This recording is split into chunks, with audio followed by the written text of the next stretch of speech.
جو باقی صوبے فارم 47 کی پیداوار ہیں وہ صوبے تو آپ سے بہت بہتر پرفارم کر رہے ہیں.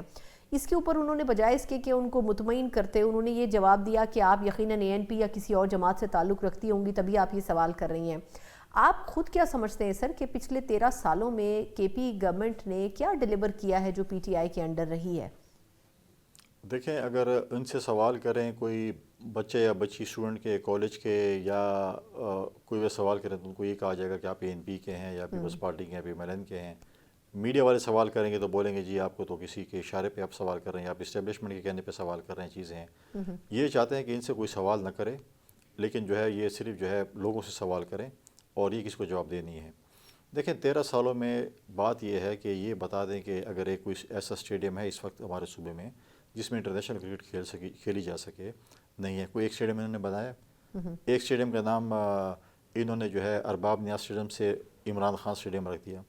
کیا اس سے جو ہے وہ آپ کھوتے کو گھوڑا بنا سکتے ہیں نام چینج کرنے سے؟ دوسری بات یہ ہے کہ ایک ہسپتال بھی نہیں بنایا. ہاں ایک LRH ہسپتال جو کہ بنا تھا, جو کہ یہ نے کہا کہ اس وقت تو آپ کی پارٹی کا وجود ہی نہیں تھا, آپ کی پارٹی کی بنیاد ہی نہیں رکھی گئی تھی جب وہ بنا تھا, اور کہتے جی ہم نے LRH ہسپتال بنایا. آج تک ایک ہاسپٹل نہیں بنا سکے. آج تک ابھی جب سے میں آیا ہوں اور مجھے تقریباً 2 سال ہونے کو آئے ہیں, یہ بتائیں کہ کیا انہوں نے کوئی میگا پروجیکٹس وفاق کے سے ریکویسٹ کر کے کوئی شروع کیے, یا انہوں نے وفاق کو کوئی کہا ہے کہ یہ ہمارے میگا پروجیکٹ ہے اس کو ہونا چاہیے؟ سوال ہی پیدا نہیں تک انہوں نے دیا ہو. تو اس قسم کی صورتحال ہے ہمارے صوبے کی جس پہ ان کا کوئی سروکار نہیں ہے کہ صوبہ چاہے جتنی بھی ترقی نہ ہو, جتنے بھی ڈیولپمنٹ کام وہاں پر نہ ہو, اور کہیں کہ جی ہم کوئی کام نہیں چاہتے, کوئی تحقیقاتی کام نہ ہو, لیکن چاہتے ہیں کہ بس ہم ایسے ہی چلتے رہیں. دیکھیں یہ کہتے ہیں کہ ہیلتھ اور ایجوکیشن ہماری پریورٹی ہے. ہیلتھ میں دیکھ لیں کیا انہوں نے کمالات کیے ہیں, اور ایجوکیشن میں کیا کمالات کیے ہیں وہ بھی آپ کے سامنے ہوں گی. تو ایسی سچ چیز نہیں جس پہ وہ کرے. ہاں ہیلتھی کمپٹیشن ہونا چاہیے. میں سمجھتا ہوں کہ اگر پنجاب ہے, سندھ میں, خیبر پختونخوا ہے, بلوچستان میں, اس میں اگر کوئی چیز اچھی ہوتی ہے جس کو اگلے صوبے کو فالو کرنا چاہیے, اور جو غلط ہے تو میں سمجھ نہیں. انہوں نے بلین ٹری کا نام لیا تھا کہ بلین ٹری ایسا پروجیکٹ ہے جس میں سال کے 12 موسم بھی آ چکے تھے, اور آج بلین ٹری کا نام لینے والا کوئی نہیں تھا, کیونکہ ٹمبر مافیا کے ساتھ مل کر انہوں نے سارے خیبر پختونخوا کے جنگلات میں میجورٹی بیچ دیے ہیں. تو آج وہ بلین ٹری جو ان کا ایک ماڈل تھا, رول ماڈل تھا, وہ آج کدھر گیا ہے؟ کیوں نام نہیں لیتے ہیں؟ کیوں نہیں کہتے کہ بلین ٹریز کا پروجیکٹ ہے اور یہ کامیاب پروجیکٹ ہے جو کہ سندھ میں بھی ہونا چاہیے, پنجاب میں بھی ہونا چاہیے, بلوچستان میں بھی ہونا چاہیے؟ نام لینے سے شرماتے ہیں کہ ہم بلین ٹری کا نام لیں. صحیح. اچھا سر, یہ وادی تیرہ کا کیا ایشو ہے؟ آپ تو گراؤنڈ ریالٹی سمجھتے ہیں, آپ کو ہم نے کئی چینلز پہ اس پہ بات کرتے ہوئے سنا ہے. یہ صوبہ کہتا ہے ہم نے ان کو نہیں بھیجا, وفاق کہتا ہے ہم نے نہیں بلایا, پھر فنڈ بھی جاری ہوئے. آپ کے خیال میں آپریشن تو ضروری تھا, کیا اس وقت موسم کی وجہ سے ٹائمنگ ایسی ہے کہ وفاق اون نہیں کر رہا آپریشن کو؟ اصل ہوا کیا واقعہ جس کے اوپر دونوں ہی ایک دوسرے کے سامنے کھڑے ہیں اور اپنے اپنے بیانات سے مکر گئے؟ دیکھیں ٹی وی پہ آ رہا تھا اور نارملی ڈسکشن ہو رہی تھی کہ تیرہ میں کیونکہ ملیٹنسی اور یہاں پر آپریشن کی ایک ضرورت ہے, اور صوبائی حکومت نے یہ سمجھا کہ شاید وفاقی حکومت آپریشن کرنے جا رہی ہے, تو انہوں نے کہا کہ جی آپریشن کرنے جا رہے ہیں, ہم اعتماد میں نہیں لے رہے, ہم سے نہیں پوچھ رہے.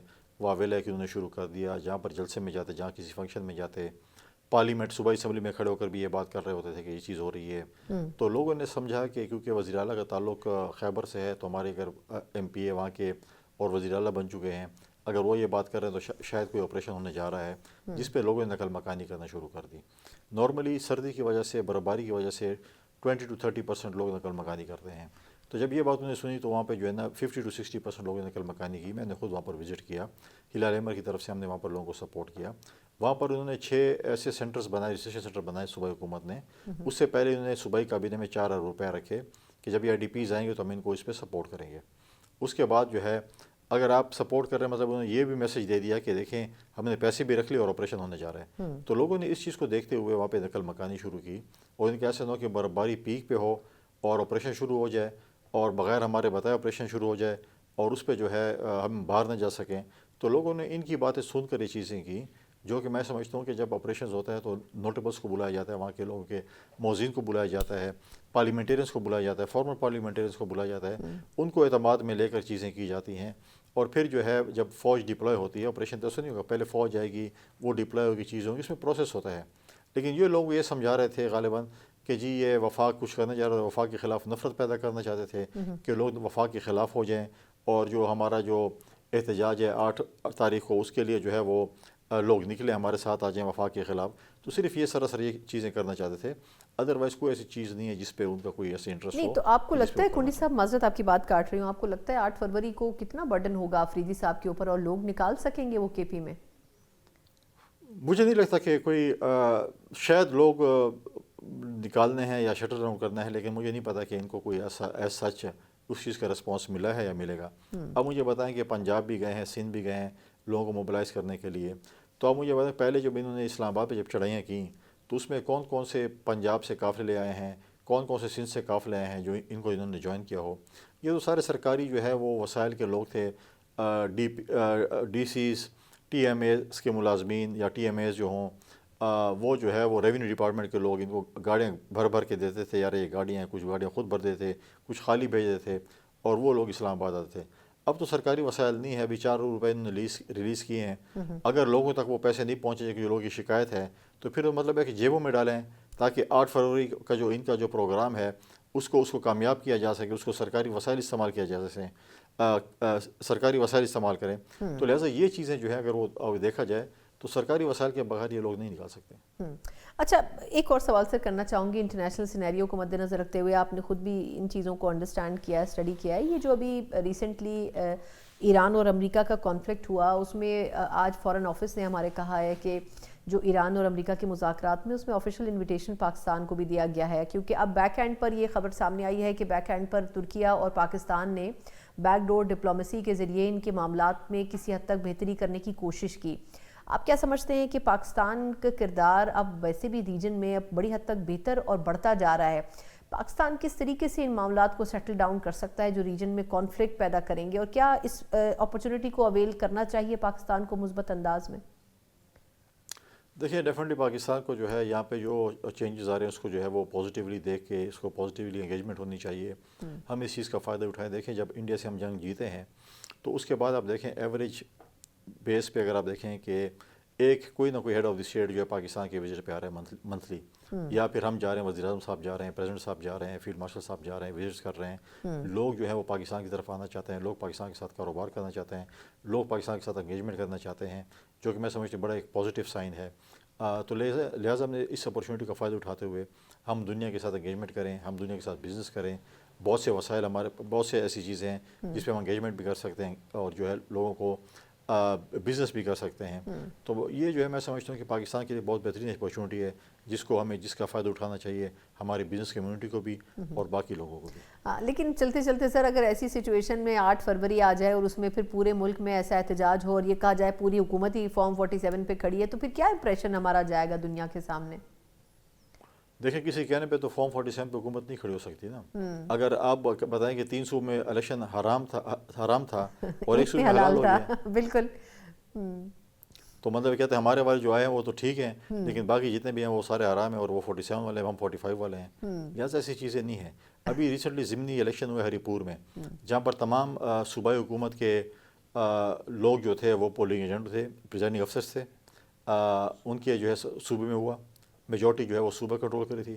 اس کے باوجود بھی اگر وہ ہار گئے، ان کا former leader of the opposition ہے، وہ اپنی اگر سیٹ ہار گئی ہے، ان کی گھر سے ان کا ایک نمائندہ کھڑا تھا، ان کی وائف کھڑی تھی، اگر وہ ہار گئے اپنی ہی صوبائی حکومت کے ہوتے ہیں جس کے پریزائڈنگ افسر سرکاری ملازمین ہوتے ہیں، صوبے کے ہوتے ہیں، پولیس ان کے ساتھ تھی، لیکن اس کے باوجود بھی اگر ہار گئے تو آپ کو رسپانس پتہ چل جاتا ہے کہ کیا پوزیشن ہے. بالکل ٹھیک. بہت بہت شکریہ آپ کے قیمتی وقت کے لیے. ہمارے ساتھ فیصلی صاحب گورنر خیبر پختونخوا موجود تھے. یقیناً آپریشن کے نام کے اوپر سیکیورٹی کے پوائنٹ آف ویو سے نہ صرف بلوچستان میں بڑے پیمانے پر آپریشن کلین اپ چل رہے ہیں بلکہ خیبر پختونخوا میں بھی چھوٹے چھوٹے کئی آپریشنز ہیں جو بیک وقت چل رہے ہیں. لیکن لگتا یہ ہے کہ خیبر پختونخوا کی حکومت ان کی اونرشپ لینے میں شاید کمفرٹیبل محسوس نہیں کرتی ہے، خوشی محسوس نہیں کرتی ہے، اور زیادہ اس کی کوشش یہ ہوتی ہے کہ یہ ظاہر کیا جائے کہ یہ تمام جو آپریشنز ہیں یہ افواج اپنی مرضی سے کریں، جو کہ ایک بڑا برا امپریشن کریٹ کرتا ہے. کس حد تک پی ٹی آئی 8 فروری کو لے کے اس وقت بڑی سینٹیمنٹل بھی ہے اور یہ ثابت بھی کرنا چاہ رہی ہے کہ جو بلوچستان میں بھی ریسنٹلی آپریشن ہوئے ہیں اس میں جس طریقے سے ہیٹریڈ کیمپین سوشل میڈیا کے اوپر ہوئی سیکیورٹی اداروں کے خلاف، ان سے اپنے آپ کو ڈسکنیکٹ کرے اور ایک بڑے پرامن احتجاج کی طرف جائے. یہ کس حد تک ممکن ہو سکتا ہے، اس کے اوپر بات کرتے ہیں بریک کے بعد. بریک کے بعد ایک بار پھر آپ کو خوش آمدید کہتے ہیں، جہاں ہم ذکر کر رہے ہیں کہ اس وقت ملک کے مختلف صوبے دہشت گردی کا نہ صرف یہ کہ اس کی وجہ سے افیکٹ ہو رہے ہیں بلکہ اب صوبائی حکومتوں کو بھی یہ سوچنا ہوگا کہ آیا جو پالیسیز وہ ترتیب دے رہے ہیں اس کے نتائج کیا آ رہے ہیں۔ آج ہم نے قومی اسمبلی میں بھی ایک قرارداد منظور ہوتے ہوئے دیکھی جس میں بلوچستان میں جو دہشت گردی کے واقعات ہیں ان کو کنڈیم کیا گیا۔ ایسا محسوس ہوتا ہے کہ بلوچستان کی حکومت سنجیدگی کے ساتھ اقدامات کر رہی ہے اور سیکیورٹی اداروں کے ساتھ بھی کھڑی ہے، لیکن اس کی بالکل مختلف تصویر خیبر پختونخوا میں نظر آتی ہے، کیونکہ وہاں پر سیکیورٹی کے نام کے اوپر جو بھی چیزیں کی جا رہی ہیں ان کی جو اونرشپ ہے وہ وفاقی حکومت تو لیتی ہے لیکن صوبائی حکومت نہیں لیتی ہے۔ اور ہم نے دیکھا کہ انہی معاملات کی وجہ سے ایک روز پہلے وزیر اعظم صاحب کو وزیر اعلیٰ خیبر پختونخوا سے ملاقات بھی کرنی پڑی، اور اس ملاقات میں سیکیورٹی اور فائنینشیل جو تمام مسائل تھے ان کا احاطہ کیا گیا۔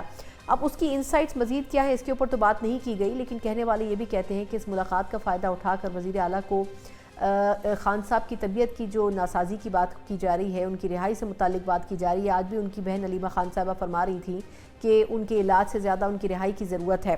ان تمام چیزوں پر بھی بات کرنے کی ضرورت ہے، اور ساتھ میں یہ خبر بھی آئی ہے کہ ترکیہ کی طرف سے بھی ایک دعوت نامہ دیا گیا تھا جس میں کہا گیا تھا کہ خان صاحب کو ترکی بھجوا دیا جائے۔ اس کے اوپر بھی پاکستان تحریک انصاف لاعلم نظر آتی ہے۔ اسی کے اوپر ذرا تفصیلی بات کریں گے۔ بات کرنے کے لیے میرے ساتھ موجود ہیں سینئر سیاست ہیں، پاکستان تحریک انصاف کو بخوبی جانتے بھی ہیں اور قومی اسمبلی کا حصہ بھی ہیں، شیخ افضل مروت صاحب میرے ساتھ موجود ہیں۔ مروت صاحب آپ کے وقت کا بہت شکریہ۔ سر یہ فرمائیے گا پہلے تو کہ یہ جو ایک عجیب تذبذب کی کیفیت تھی خان صاحب کی آنکھ کی جو تکلیف ہے اس کے حوالے سے، چلیں اگر ایک تکلیف ہوئی تھی تو اس کو گورنمنٹ پہلے بھی اناؤنس کر سکتی تھی، مطلب میں یہ جاننا چاہوں گی کہ آخر اس میں اتنا سسپینس کیوں کریٹ کیا گیا؟ ایک طرف کہا گیا کہ ایسا کچھ نہیں ہے، پھر ان کو خاموشی سے لایا گیا۔ آپ کے خیال میں کم از کم فیملی کو بتانا یا ان کی کنسنٹ لینا بڑا ضروری تھا؟ آج تارڑ صاحب بھی فرما رہے تھے کہ یہ خان صاحب کی ریکویسٹ کے اوپر ان کو پیمز میں لے جایا گیا ہے۔ بہت شکریہ ثنا۔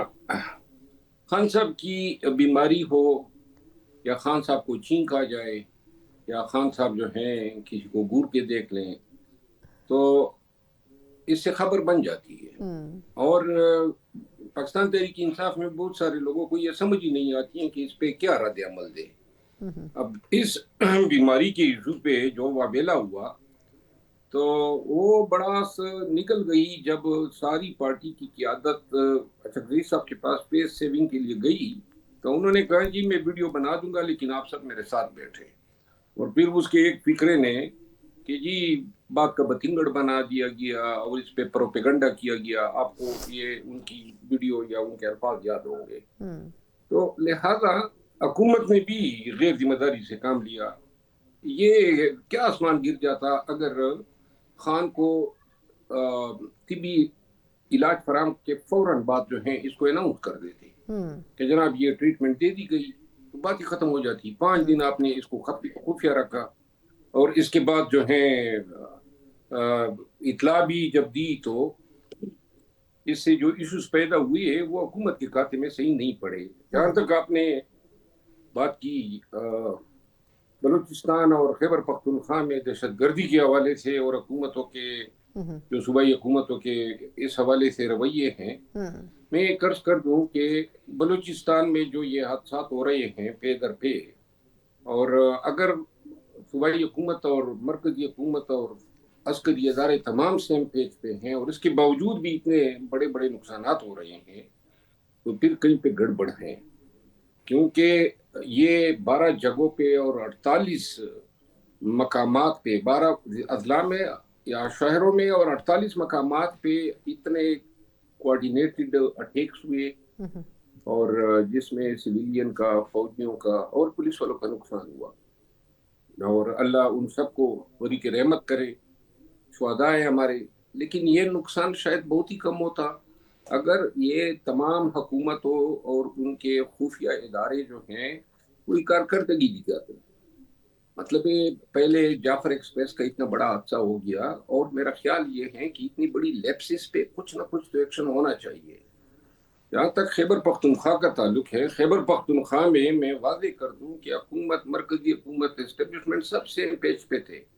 اس پہ میٹنگ ہوئی، کور کمانڈر صاحب نے بریفنگ دی خیبر پختونخوا کے اس وقت وزیر اعلیٰ صاحب کو، جس میں سہیل افریدی صاحب بھی اس ڈیلیگیشن کا حصہ تھے، اور 50 کے لگ بھگ معاہدین تھے خیبر ایجنسی کے۔ تو ان کو بریفنگ دی اور یہ ڈیسائیڈ ہوا کہ 6 مقامات پہ ٹارگیٹڈ آپریشنز ہوں گے اور وہاں سے لوگوں کو ایویکویٹ کیا جائے گا. جس کے بعد جو ہے لمبا سلسلہ چلا، پیسے جو ہے کمپنسیشن کی مد میں سینکشن کیے گئے. حکومت جب تبدیل بھی ہوئی تو نئی حکومت نے اس کا تسلسل جاری رکھا. اس میں تاخیر نے جو ہے کام بگاڑ دیا کیونکہ برف باری کی وجہ سے جو ہے سارا کام ٹپ ہو گیا. تو اس پہ جو ہے مرکز نے اور عسکری اداروں نے جو ہے، عسکری ادارے کا تو کوئی موقف ابھی تک آیا ہی نہیں ہے، لیکن مرکز نے جو ہے اس پہ خیبر پختونخوا حکومت پہ ذمہ داریاں ڈالنے کی کوشش کی. خیبر پختونخوا حکومت جو ہے وہ اپنے موقف سے منحرف ہو گئی. اب بتانا دونوں کو یہ تھا کہ یہ آپریشن ہے، کرنا ضروری ہے کیونکہ تیرا جو ہے وہ ہیڈ کوارٹر بنا ہوا ہے جس سے پورے پشاور، محمد، نوشیرہ، چارسدہ ان علاقوں کو کنٹرول کرنا تھا. اور ابھی بھی وہ فوج جو گئی ہوئی ہے وہ ابھی تک ادھر ہی پڑی ہے اور وہ انتظار کرے گی کہ جو ہی برف پگھلے گی تو کوئی آپریشن کریں گے. تو لہٰذا میرا خیال ہے یہ جو ملاقات بھی ہوئی ہے وہ اسی آپریشن کی تیاری کے سلسلے میں انہوں نے اپنا موقف یکساں کرنے کی ایک کوشش کی ہے. اور میرا خیال ہے بہت بہتر ہوتا کہ اس موقف پہ یا یکساں موقف پہ یا دہشت گردی پہ اگر ایک جیسی سوچ ہے تو یہ دونوں وزیر اعظم صاحب اور وزیر اعلیٰ صاحب آ کے میڈیا کو خطاب کرتے تو تھوڑی بہت ٹینشن جو ہے قوم کی ریلیز ہو جاتی. درست کہہ رہے ہیں. اچھا سر، آپ نے بھی جیسے اچکزئی صاحب کا ذکر کیا، انہوں نے جو خط لکھا ہے پرائم منسٹر کو ان کی صحت سے متعلق، ایک تو یہ فرمائیے گا کہ اس سے کوئی فرق پڑے گا؟ آپ نے خود ہی صحیح کہا کہ بڑا انہوں نے ڈیلے کیا، پہلے ہی یہ بات کر دینی چاہیے تھی. دوسرا، یہ جو 8 فروری کو کرنے جا رہے ہیں اس میں آپ کو کیا لگتا ہے؟ جے یو آئی فے نے بھی ویسے کہا ہے کہ ہم بھی احتجاج کریں گے اپنے طور پہ، لیکن کیا کوئی امپیکٹ بنا سکیں گے یہ 8 فروری پہ؟ جہاں تک خط کا تعلق ہے، آج کل تو خطوط کا زمانہ ہی نہیں ہے. پہلے زمانے میں خط بھیجا کرتے تھے لوگ، اب تو واٹس ایپ کا زمانہ ہے. اچکزئی صاحب بڑے اچھے دوست تھے وزیر اعظم صاحب کے، اور واٹس ایپ بھیج کے وہ انہیں اپنا معافی ضمیر جو ہے منٹوں میں بتا سکتے ہیں. تو میرا خیال یہ ہے. اور ویسی بھی آج کل خطوط کے جوابات کوئی دیتا ہی نہیں ہے، ڈاکخانے لوگ بھول گئے ہیں، اور ویسے ملتا بھی ہے یا نہیں ملتا ہے یہ بھی علیحدہ ایک ایشو بن جاتا ہے. اگر اچکزئی صاحب جو ہیں وہ وزیر اعظم صاحب سے کسی فیور کی توقع کر رہے ہیں تو میرا خیال ہے وہ ان کو فون بھی کر سکتے ہیں جو منٹوں میں یہ سارا مسئلہ جو ہے وہ ان کے گزار کر سکتے ہیں. اب جہاں تک آپ کے دوسرے سوال کا تعلق ہے، 8 فروری جو ہے اب حکومت نے بھی چال چلی ہے، اس کو بسنت ڈکلیئر کر دیا، اور بہت زیادہ رش بھی ہے ہوائی جہازوں پہ پیسنجرز کا لاہور کی طرف. خود مجھے بھی دعوت ملی ہے بسنت پہ لاہور جانے کا، اور شاید میں جا بھی رہا ہوں. تو 8 فروری جو ہے یہ ایک آسان سا احتجاج ہے کیونکہ اس میں شاید کہیں پہ ریلی نہیں ہے، کہیں پہ جلسہ نہیں ہے. بس لوگوں کو کہا گیا ہے کہ پہیا جام کر دیں اور شٹر ڈاؤن کر دیں. شٹر ڈاؤن تو ویسے بھی ہوگا کیونکہ اتوار کا دن ہے، ساری دکانات بند ہوتے ہیں، دکاندار اس دن چھٹی کرتے ہیں، اور پہیا بھی جو ہے اتوار کے دن کچھ کم ہی گھومتا ہے. اب یہ دیکھنا ہوگا کہ پی ٹی آئی نے جو کاوشیں کی، وزیر اعلیٰ صاحب گئے 2 صوبوں میں، اس کے نتیجے میں کیا پبلک کنونس ہوئی ہے، اور کیا پی ٹی آئی نے بحیثیت پارٹی لوگوں کو کنونس کرنے کے لیے خود بھی کوئی ترغیب، کوئی لوگوں کو جو ہے تبلیغ کی ہے کہ ان کا نکلنا ضروری ہے، پاکستان کا جام کیا جانا ضروری ہے. یہ کاز بڑا نوبل ہے خان کے لیے اور بنیادی انسانی حقوق کے لیے، لیکن مجھے ذاتی طور پہ 8 فروری کے لیے کاوشوں، محنت اور کوششوں میں جو ہے بہت ہی کمی نظر آ رہی ہے. مجھے نہیں لگتا ہے کہ 8 فروری کا احتجاج جو ہے وہ کامیاب ہوگا. اچھا، یہ ویسے بڑی حیرت کی بات ہے سر کہ آپ کو لگ رہا ہے کہ یہ نہیں ہو سکے گا، لیکن آپ کے خیال میں اگر یہ کامیاب نہیں ہوگا تو پھر یہ کس چیز کا دباؤ حکومت پہ ڈال سکتے ہیں؟ ابھی بڑی انٹرسٹنگ ایک خبر آئی تھی کہ ترکیہ کی طرف سے پچھلے سال، ویسے تو یہ مشاہد حسین صاحب نے فرمایا تھا لیکن obviously وہ کوئی جھوٹی بات تو نہیں کریں گے، لیکن انہوں نے کہا کہ وہ خان صاحب کے حوالے سے وہ چاہتے تھے کہ خان صاحب کو ترکیہ بھیج دیا جائے. اب اس پہ پی ٹی آئی سے پوچھیں تو وہ تو اس کو اون نہیں کرتی ہے، لیکن جب وہ پچھلے سال کی بات کر رہے ہیں تو آپ کسی حد تک اس پہ رائے دے سکتے ہیں کہ کیا واقعی ایسا ممکن ہو سکتا ہے؟ کہ مشاہد حسین سید صاحب جو ہیں ان کے بڑے کنٹیکٹس ہیں فارن آفس میں، فارن سروسز میں، اور ایک ریلائبل آواز ہے. تو انہوں نے اگر ایک بات کی ہے تو یہ بات انہیں اپنے پیٹ سے کرنے کی تو ضرورت ہی نہیں تھی. میں سمجھتا ہوں کہ یہ ترکیہ کے صدر طیب اردوان نے اگر اس طرح کسی فرمائش کا اظہار کیا ہے یا خواہش ظاہر کی ہے تو پاکستان تحریک انصاف جو ہے وہ آگاہ ہونا چاہیے تھا. لیکن زیادہ تر مجھے یہ محسوس ہو رہا ہے کہ شاید کسی موقع پہ ایک متبادل کے طور پہ کوئی آپشن دیا گیا ہوگا، اور اگر پی ٹی آئی اس کو ڈسون کر رہی ہے تو میرا خیال ہے اچھا نہیں کر رہی ہے، کیونکہ یہ جو وقت ہیں، جو ملک میں حالات ہیں، جو نظام ہیں، اس کے پیش نظر سب سے اہم کام ہے خان کی رہائی. اور یہ رہائی پہ جو ہے اگر کسی عالمی لیڈر نے یا کسی دوست اسلامی ملک نے کوئی کاوشیں کی ہیں تو اس کی ستائش بھی ہونی چاہیے. اور اگر یہ اپنے منطقی انجام تک یہ سلسلہ نہیں پہنچا ہے تو اس حوالے سے ذرا تھوڑی بہت کوششیں کر کے دوبارہ جو ہے اس کے لیے لائے عمل ترتیب دیا جا سکتا ہے. اچھا سر، یہ اگر آپ کو لگتا ہے کہ ہو سکتا ہے، کچھ لوگوں کی تو یہ بھی رائے ہے کہ پی ٹی آئی میں بہت سے لوگ یہ چاہتے ہی نہیں ہے کہ خان صاحب باہر آئیں.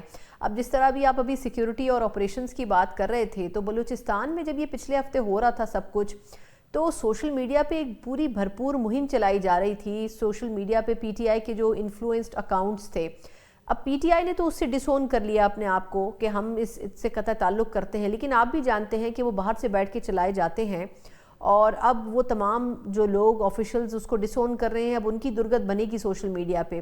تو یہ کیسے کوئی بھی ڈیسیجن لے سکتے ہیں جب یہ خود دباؤ میں موجود ہیں؟ دیکھیں، ایک کڑوا زہر کا گھونٹ پی ٹی آئی کو یا اس کی قیادت کو پینا ہوگا. ان کو علی اعلان ان چند یوٹیوبرز کو اور چند ٹویٹر ہینڈلر کو جو ہے نہ کہ صرف ڈسون کرنا ہوگا بلکہ ان کی مذمت کرنی ہوگی. یہ لوگ پی ٹی آئی پہ جو ہیں irreversible نقصانات جو ہیں، ناقابل تلافی نقصانات جو ہیں وہ پی ٹی آئی کو پہنچا چکے ہیں، خان کے کاس کو، ہماری جدوجہد کو. اور یہ تب تک ممکن نہیں ہے جب تک آپ ہیڈ آن کولیشن ان سے نہ لیں اور ان کو بتا دیں کہ بس جی آپ نے کافی پیسے کما لیے ہیں، اب ہمارے نام پہ اور خان کے حقوق پہ اور پی ٹی آئی کے کاس پہ مزید ڈالر آپ نہ کمائیں. اس پہ کاش پارٹی ایک سال پہلے جو ہیں یہ بیانیہ دے دی تھی. ان لوگوں سے جان چھڑانی اس لیے مشکل ہو گئی ہے کہ ان کا رزق جو ہے نا وہ سنسنی پھیلانے میں، جھوٹ میں، لان تان میں، گالم گلوچ میں ہے. اور جو نوجوان نسل ہے وہ یہ سمجھتی ہیں کہ شاید یہ تو بڑے انقلابی ہے. سارے انقلابی جو ہیں ادھر سے گٹ جوڑ کر کے اور ایجنسیوں کے تعاون سے جو ہیں بیرون ملک وارد ہوئے ہیں.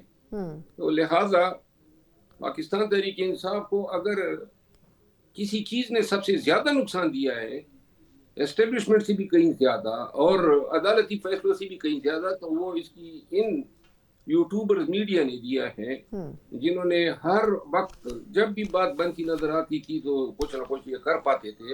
اور یوں جو ہے 3 دفعہ خان کی رہائی جو ہے ان کی وجہ سے ڈیفر ہوئی.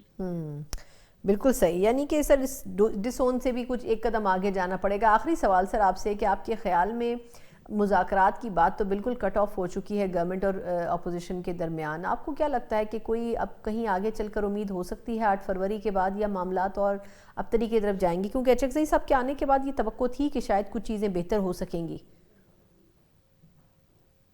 دیکھیں جی، مذاکرات کے لیے جو ایشوز ہیں جن پہ مذاکرات ہونے ہیں وہ ایشوز کچھ اس طرح اب رخ اور شکل اختیار کر گئے ہیں کہ یہ حل نہ ہونے والے ہیں.